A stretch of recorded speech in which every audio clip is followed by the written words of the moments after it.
To start, we are going to discuss how to find all the key features when we are in vertex form. And to go along with our notes, I pulled up the notes from Tuesday, Monday or Tuesday, depends on what day you were in class, to go along with it. So what we can see is that from vertex form, we're able to identify the concavity, the vertex, and the axis of symmetry straight from the equation, from the function. All right, so here we have the function f of x equals the quantity x minus 3 squared minus 4. So we determined that it was concave up, which meant it had a minimum value. Our vertex was at 3, negative 4, and then the axis of symmetry was pulled straight from the vertex. X is equal to 3 for the axis of symmetry. We can see from our notes that the next thing we're going to do is find the y-intercept. And to do that, we want to plug in the value 0 for x. So we're going to find what f of 0 is equal to. So copy along with me. We're going to say that since x is equal to 0, I want to know what f of 0 is. So just like earlier when we decided that we were going to find the vertex based on the axis of symmetry when we put that x value back into the function, we're going to do the same thing here, except now I'm going to use the number 0 instead of the axis of symmetry. So we're going to replace those x values with a 0. So let's erase the x's that we just put in. Let's place them with a 0 instead. And let's do some mathematics here. Let's do some arithmetic. Parentheses first, right? 0 minus 3 is negative 3. Don't forget the squared. We still need to subtract 4. And negative 3 squared, next I'll do my exponents, which is 9, positive 9, right? Negative 3 times negative 3 is positive 9. We'll subtract 4 from that, and we end up with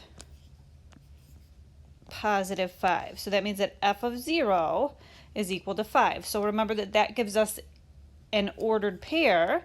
The x value was 0, and the y value, the output, was that positive 5. So my y-intercept is obtained when I replace the x value with a 0. Okay, and you're always going to use the number 0 when you're looking for a y-intercept. We can put that right here because it doesn't matter what form you're in. If you want the y-intercept, the x value is equal to 0. Okay? And then finally, we're going to work on the finding the x-intercepts. The x-intercepts happen when the y value is 0. Now, let's remember, too, that we're in function notation, and f of x is our fancy name for y. So what we're going to do is we're going to replace that f of x with a 0. So we had f of x was equal to x minus 3 quantities squared minus 4. And again, we're going to replace the entire f of x, not just the variable x, but this whole name over here, this f of x, that's going to become 0. All right? And then we're going to do something new, and we're going to solve using square roots. We'll practice this a ton, I promise, so if you need some extra help, we'll talk about that. But let's go ahead and get started with solving this equation, because that's what we need to do here. So what we're going to do is we're going to add 4 to both sides. All right, we'll start by adding 4 to both sides, just like we're solving any old equation, okay? So 4 is equal to parentheses x minus 3 quantity squared, and then let's remember that squares and square roots undo each other.